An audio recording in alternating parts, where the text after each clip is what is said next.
So, I'm now in the, as of yet, unique position of doing a 2018 retrospective list, huh? More like an autopsy, really. 2018 was a much decried year where the music was generally not up to par, and at worst, the general public gave genuinely despicable people far more success than they deserved. But we're not here to talk about that. I like to focus on the good. And yet... It's you, babe. If there's any single year in my 2010s retrospective series I didn't want to do, it'd have to be this one. I already knew 2018 was bad. I lived through it. I intentionally chose this year after 2015 so I could go from likely the best year of the decade to what I expected would be the weakest year. And was I right? I got no rules, I count them.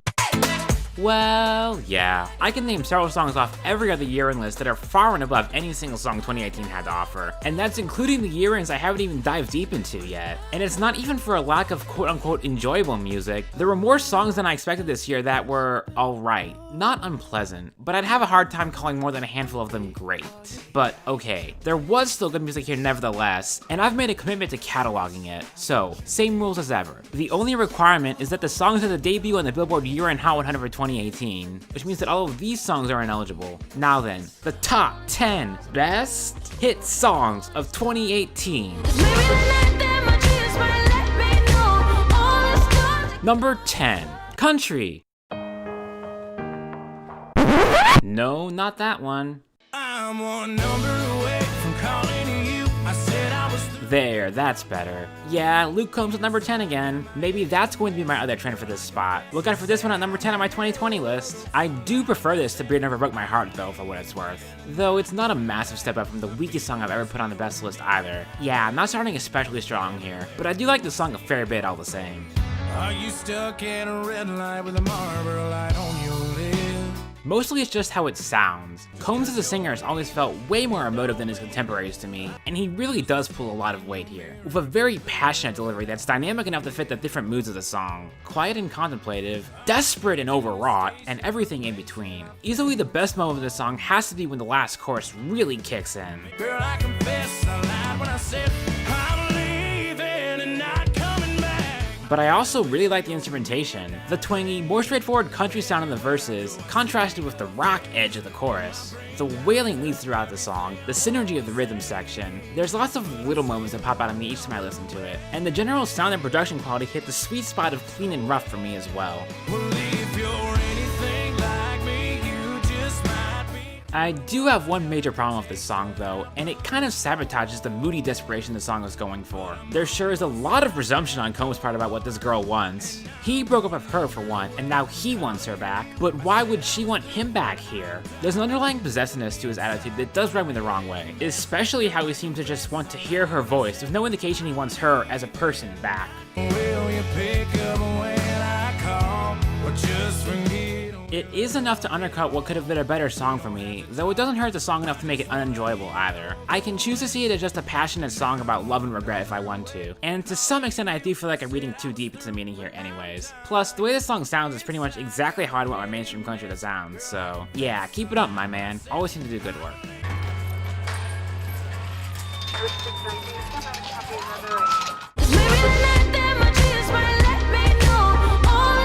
Number 9. One of my favorite post-hardcore albums, one of the first I ever really got into, is The Ugly Organ by Cursive. It's an experience that few other pieces of music have given me. The entire album is essentially the band's frontman, Tim Kasher, airing his dirty laundry about his relationship and divorce, his art and his band as a whole, and his life experiences in general. It's fascinating in its autobiographical nature, and it's as angry and intense as you'd expect it to be. But most of all, it instills a specific feeling in me I don't quite know what to make of. I feel like I shouldn't be listening to this. I shouldn't, but I can't turn away. And let me tell you, I did not expect to get that same feeling from this specific artist, yet. Be careful with me.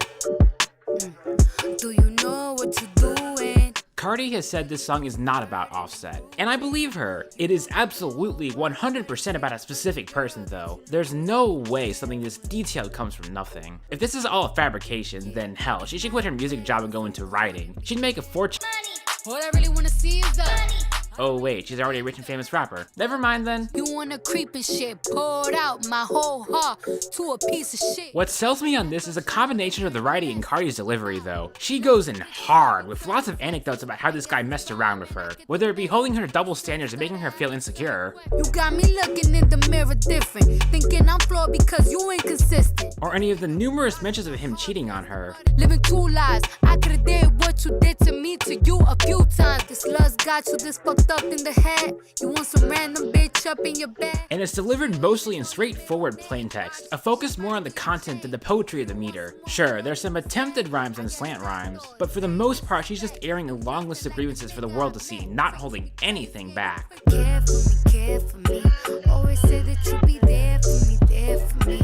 Yet it's paired with a really breezy beat, which contrasts nicely with the anger of the verses, yet also perfectly complements the subtlety of the chorus and the bridge. She is able to show her composure with a more restrained kiss-off, and even throws in a smooth Lauryn Hill interpolation as well. It's a good breather moment to keep the song from feeling overly bitter. I want you to live your life, of course, but I hope you get what you're dying for. And sure, this is only one side of the story. Maybe Cardi isn't blameless here either, but like, who cares? For as much as I'm generally not a fan of Cardi's music, this one really came out of nowhere for me and pretty instantly impressed me. I think I respect it more than I actually enjoy it as a piece of music, but there really is something viscerally satisfying about a song that elegantly and effortlessly tears apart the man who did her wrong. My heart is like a package with a fragile label on it, be careful with me.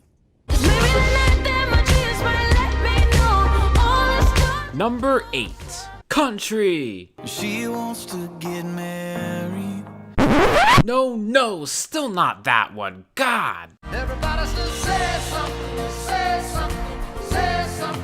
I actually find it hard to know what to say about this song. It has a lot of chord issues that I still can't quite get past. The rubbery bass tone is the biggest offender, but how generally underwritten and repetitive the song can feel doesn't help either. The song feels like it's almost entirely chorus without much substantial progression, and for how much they sing about saying something, they sure are saying a lot of nothing here. Everyone knows all about my direction. Yet, somehow they still spin that into a song that sounds larger than it is, more important than it should be. Maybe it's the dramatic choir of vocals that show up on the intro and bridge. Maybe it's the harmonizations on the chorus. More than anything else though, I think it's just in the little moments. Like those transcendent few measures in Stapleton's verse. Or how the bridge builds into that last chorus, then cuts back just enough for the next line to hit you like a freight train.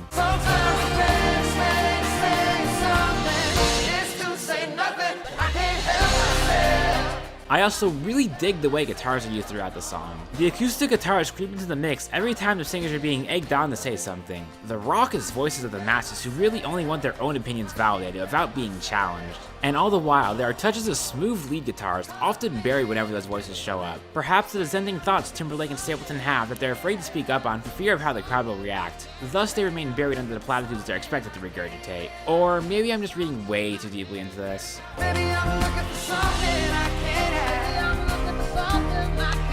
More than any other song here, I feel like I have a hard time really explaining why this song works for me, when a lot of the parts it's made up from don't seem to really mesh well. It all comes together better than it feels like it should, and despite its linear and repetitive nature, it does feel like there's momentum throughout that coalesces in that last, glorious chorus. But it happens slowly enough so as not to be obvious it's happening. It's a very different kind of country song than most mainstream country hits, and honestly not the kind of song I expect to become a hit nowadays, but all the same I'm glad we did get it. Sometimes the greatest way to say something is to say nothing.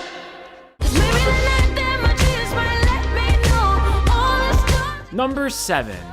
I still see your shadows in my room. You know, from just hearing snippets of this song, I thought it might be halfway decent. I mean, that's a nice sample, and the melody of that hook is pretty solid too. But, yeah, there's no getting past the lyrics on this one. That's fine though. There was another hit this year that used almost the exact same chord progression that I enjoyed a hell of a lot more. She used to meet me on the east side in the city with the sun on set.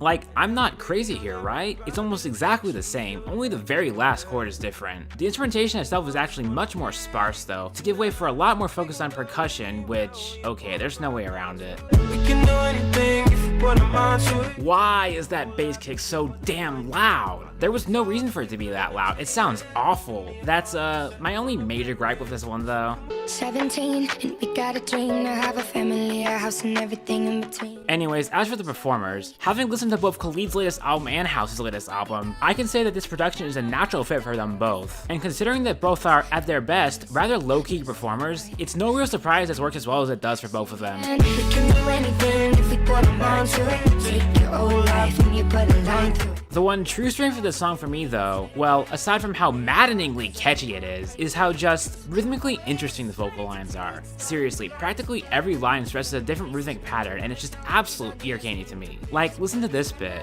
We can go anywhere we want, drop down to the Or this gem from Halsey's verse. Got a dead end job, so you got bills to pay. But my absolute favorite moment has to be this bit in the chorus. So come away, starting to date, start a new life together in a different place.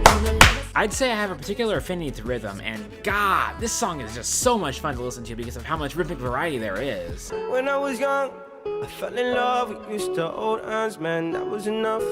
That's really the core of this song's appeal for me, all things considered. Yeah, the lyrics about two lovers mutually reminiscing on their past love creates a fairly compelling narrative. And yeah, both Khalid and Halsey sound pretty dang good, and their harmonies and interplay are pretty solid as well. And yes, the other elements of the production are all mostly strong too, but it's mostly just how dang fun the rhythms are, and how catchy the song is as a result of that. It's really nothing deeper than that for me, and it doesn't have to be. She used to meet me on the east side in the city with the sun on set.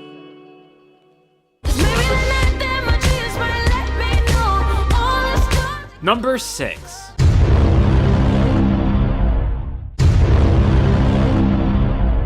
I claimed you so proud and openly. Women aren't trophies to claim, Abel. Girl, why can't you wait till I fall out of love? Because she's fallen out of love? Do you want her to pretend? How will that in any way satisfy you? Why does she need to bend to your will? Why are her decisions yours to make?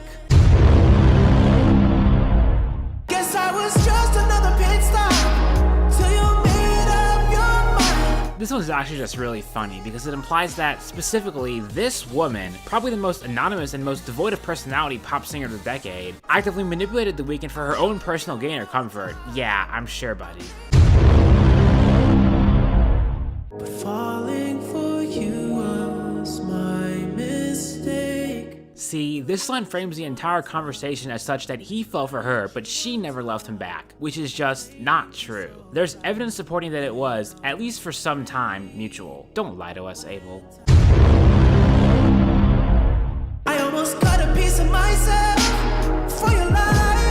Okay, screw you, dude. First, you almost did, but you didn't, okay? You did nothing. And now you're holding literally nothing over her head as a means to guilt trip her. That's gross and borderline abusive to put in a song intended for the mass market. This song is my number 6, by the way. Call out my name. Yeah, the entire lyrical conceit of this song is manipulative and skeevy, and I think you'd be entirely justified in disliking it for that, but in a way, it actually kind of works to the song's advantage. We found each other. Like, I'm just going to be upfront. This might be my favorite of The Weeknd's vocal performances I've heard, and this isn't really an angry song. It's more, well, complicated. It starts off low-key and composed, and slowly builds up to the first chorus, but then... I said I didn't feel nothing, baby, but I lied.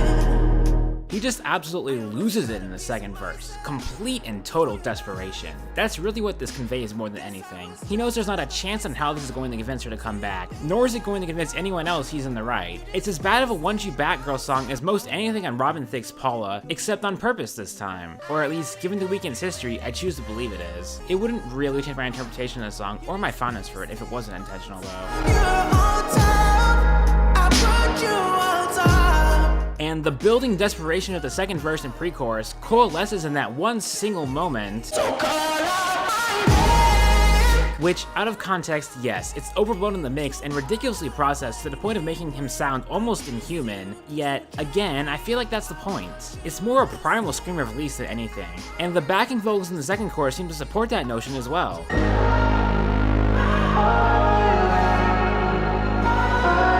Oh, and it hardly matters, but I dig the production here too. It's dark, moody, and atmospheric, but has some moments of real danger to its sound. Not as good as what followed on After Hours, but still. I dig it, and in spite of myself, I dig this song a lot, although I'll freely acknowledge it has problems. Just not problems I really get hung up on. Enough to keep it out of the top 5, sure, just not enough to keep a song this good off my list entirely.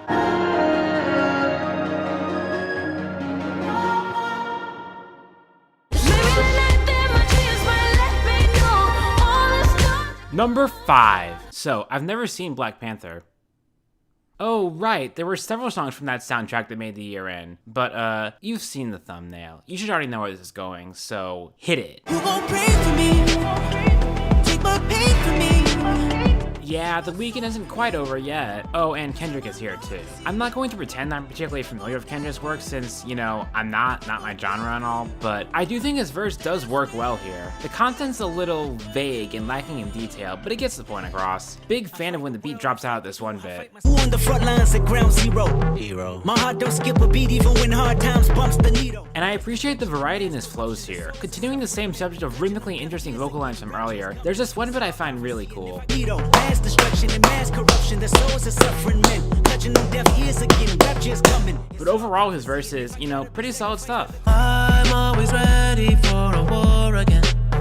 Oh, and the beat itself, it just straight bumps. Very bassy, but with those blocky synths at just the right moment to give it a pulse. And it works equally well as backing for both Kendrick's rap verse and The Weeknd's smoother crooning. The production in general is probably the biggest strength for this song. Besides that beat, there's a lot of synth flow to the chorus and outro that gives them a lot of oomph without overpowering The Weeknd's vocals either. Again, it's not at the level of any of the better After Hour cuts, sure, but it's still enjoyable all the same.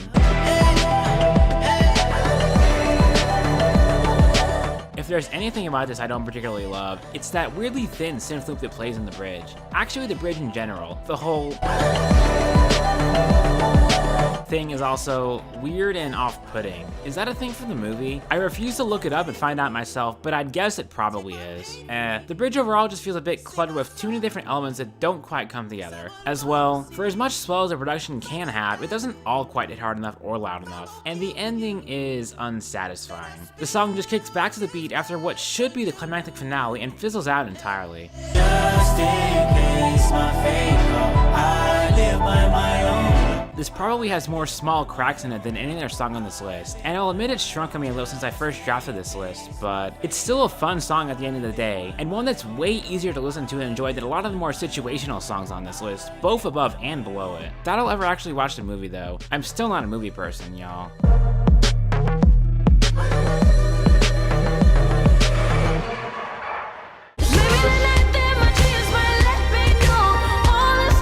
Number 4. So you can keep me. A funny thing about listening to and enjoying music is that opinions are so flexible and fluid. So much so that my opinions on songs can vary just by time of day. In the morning or afternoon? Yeah, give me something upbeat or intense, that sounds perfect. Late night when I'm tired and the world is dark? I'd prefer something more low-key and atmospheric. And thus, even keeping songs on lists like this in any given order is basically a futile task. For example, this next song never hits as hard during the day, but that's fine because it's just perfect midnight music. Listen for the best. My reputation's never been worse, so. Yeah, this was a few spots lower up until the last minute. Me working on my script late at night and just being overwhelmed by how gorgeous this song is. That's basically the entire reason it's up this high, though it was always going to make the list. Is it cool that I said all that? Is it chill that you're in my head? One thing that I always find interesting about Taylor's albums, or at least 1989 onwards, is that there's always that one song that seems indicative of the direction of her next album. For 1989, it was Blank Space, where she leaned into the role of the villain to much better success than any of her future attempts. And for Lover, I guess it'd be It's Nice to Have a Friend. It's a low-key track that steps away from Taylor's personal life to focus on storytelling, much like she did on Folklore. And Delicate is that track for Reputation to Lover. A break from the posturing for a song about being genuinely love-struck. All night, your hands up in my hair, echoes of your footsteps on the stairs. And I've hardly talked about the song itself in this whole conversation, but I don't know if there's a lot else to say about it. It's mood music and sound. The entire track is swamped in reverb and driven almost entirely by piano and synth soundscapes, with Taylor's voice blending in to create a truly lush atmosphere. And while it's low-key, there's enough dynamic shifts to still have hard-hitting moments. The way the percussion kicks in the second verse, for one. Third floor on the west side, me and you, handsome, near a mansion with a view. And the way the bridge transitions into the last chorus, which just explodes into life, despite a lack of anything I'd call quote-unquote loud. I've also found that I've been quite fond of vocoder lately. Used to great effect on Planetarium off the first Glass Beach album, and as much so on Sufjan's collab album with the same name. Don't know why, I just like how it sounds in the right context.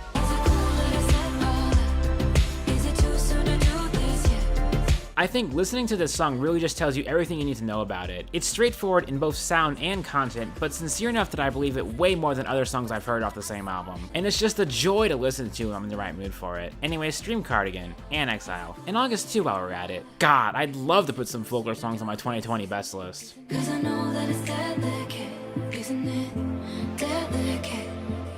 Maybe the night that my tears might let me know all the stuff. Number 3.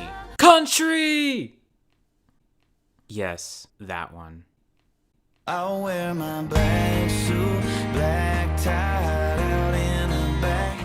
I feel like I'm in a weird place with this one because I knew the twist of this song via practically everyone on music YouTube praising it back in 2018 before I'd actually listened to the song myself, so there really isn't an element of surprise to it for me. Yes, it's a display of maturity from an artist you wouldn't otherwise expect it from, except I am expecting it. I have no choice but to expect it. So the song has to win me over on the strength of its songwriting instead. The night when I almost kissed her. But I mean, that should be obvious too, right? Surprise can only last for so long. What makes a song great is when you can keep coming back to it and still continue to enjoy it, even when you know practically every aspect of it by heart. And this song is just, from a writing and composition standpoint, really damn good.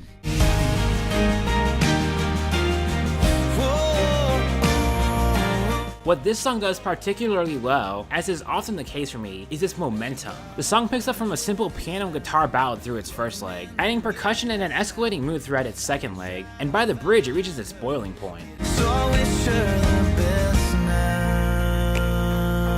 Only to tone things down with that second pivotal twist. Like, that moment still hits hard even when you know it's coming, and the final chorus plays off it well by tricking you into thinking it's going to be a somber end. I try to make it through without crying so nobody sees. Only to come roaring back to life for what feels like a triumphant finale. I like to think that's the moment the crowd breaks into applause when the bride and groom kiss. It's something to celebrate, yet for the protagonist, also something deeply sad. I also really like this small lyrical shift. She wanna get married, but she don't wanna marry me. She gonna get married, but she ain't gonna marry me. Just a few small word changes that make it all the more heartbreaking. Oh, and on the subject of other little moments, I really love this specific chord change in the chorus too. I'll try to make it through without crying, so nobody sees. Rhett gives a strong performance throughout though, and the production and instrumentation in general just sound lovely. The percussion can be a bit stiff and it sounds like it might be programmed, but the rest has some real organic lushness to it that I really appreciate. It's not a song that makes me overly emotional. The stakes are ultimately pretty low here, but it does move me to an extent, and I totally understand why this gets as much acclaim as it does. Marry Me by Thomas Rhett, the best hit country song of 2018. She ain't gonna marry me. No.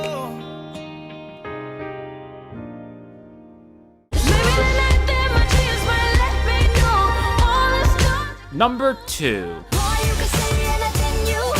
I do usually know when I have unpopular opinions. I try not to make a big deal of them because music is incredibly subjective, thus different people are going to have different reactions to the same song. I don't really pick unpopular songs in my favorites just to be contrarian though, and I can still recognize when a song is quote-unquote bad, yet enjoy it anyways. Again, as I've said before, I judge songs mainly on how much I personally enjoy them and very little else. All that is to say that I'm not really interested in defending this next pick, I'm just gonna talk about why I enjoy it and nothing else past that. So, without further ado.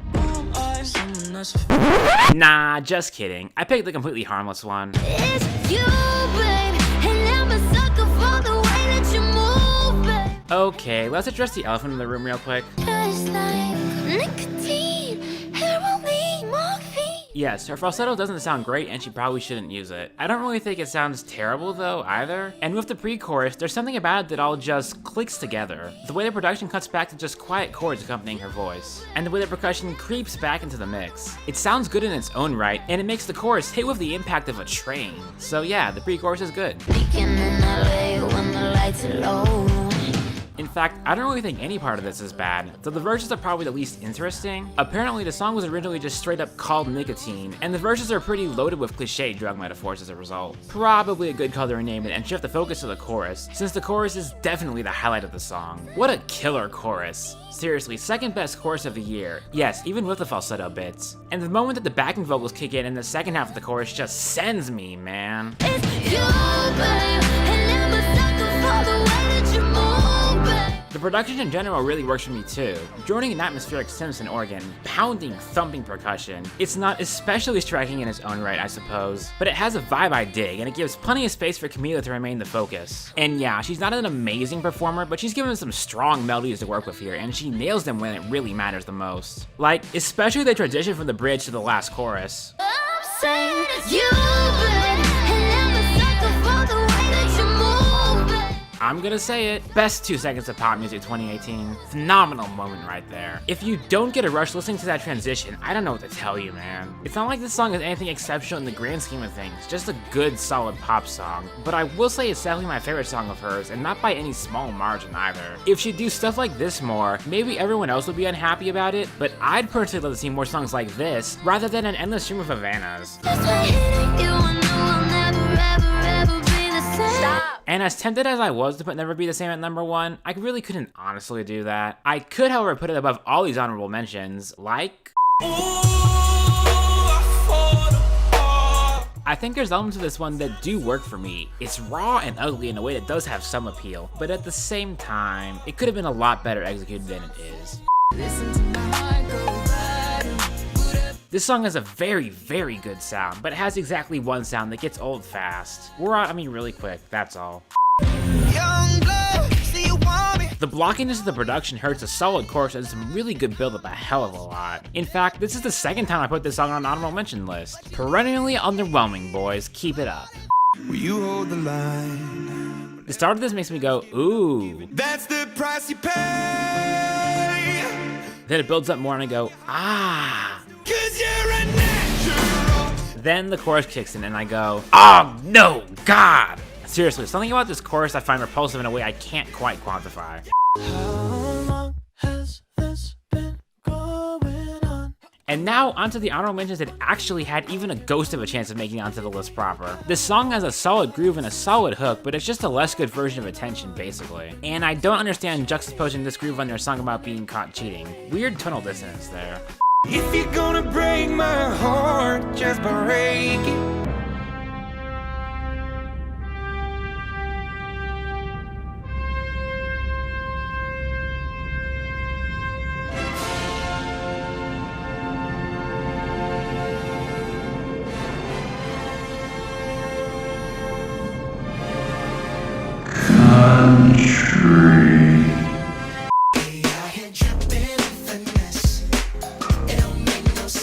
At first, I thought this was a shoo-in for the list since, you know, it's fun and catchy and all, but the verses, both of them are just fine. The chorus is actually kind of weak.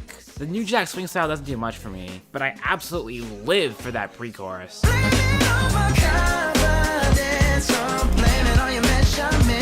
So yeah, it's fine, but there's really only one part I feel strongly towards at all. So I guess Dua Lipa is at her best in making kiss-off songs that sound absolutely effortless. I do like this one a fair bit. It's the honorary number 11 for sure, but it also gets kind of annoying on repeated listens. I'm not sure it's even better than Don't Start Now, and you already know my thoughts on that one. Oh crap, that's it? Seriously? God, 2018 just did not have anything, huh? I mean, it did have all of these great songs. Just keep breathing and breathing and We're far from the shallow now. You understand, flower? yeah, for that I say thank you, thanks. And I'll call you when the party's over. That came along at the end of the year and became 2019 hits, but I already did that list. But alright, let's finish this off proper. Maybe the night that my tears might let me know all the stuff Number 1. is you, babe. As fun as it can be to have hot takes on these best lists, sometimes the obvious pick is just the right one. The song that hits the hardest. The song that feels the best constructed. The song that feels the most important. Most of this list, even some of the other songs in the top 5, are not likely to make my best of the decade list when I get around to that in a few years. This song though, I don't know if it's a lock, but it's the only really serious contender here. And if you know anything about me or my tastes, even just from this video, then I shouldn't even have to introduce this song. It speaks for itself.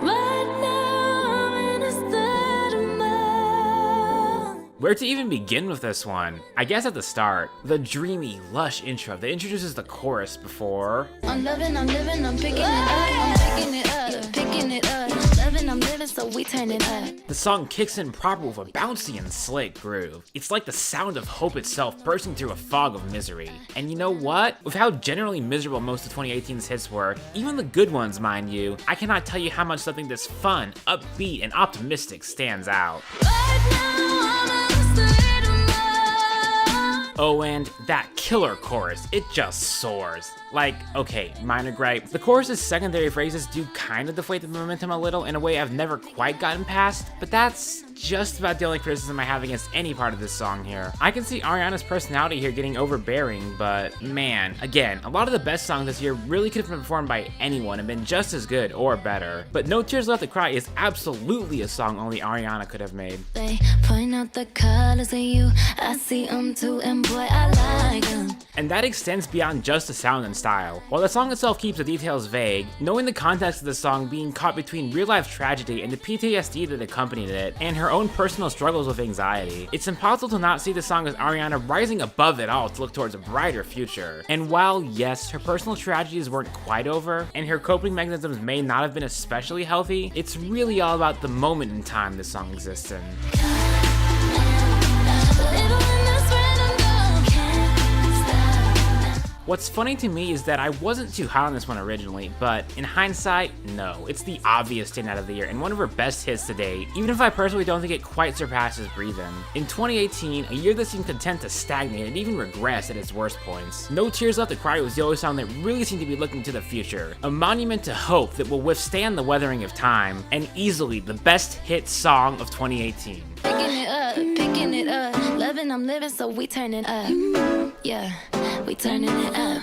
And with that, I'm glad to be done with this year, yeah. While 2018 wasn't devoid of standout hits, it sure did lack for them on the whole, and this is unquestionably my weakest list in terms of overall musical quality thus far. It basically proved why 2019 needed to be, and indeed was, a transitional year away from the mainstream sounds of 2016 through 2018. But it's behind us now. As for what comes next, well, I'd like to get at least one more Billboard retrospective list out this year, and I already know which year I want to revisit next, so look forward to that. Aside from that, there's a next seasonal ranking video, and I'm planning on putting together a best albums of the 2000s list too, though I'm not sure if it's realistic to expect that one out this year. Regardless of what comes next though, stay safe out there and take care, y'all. Peace.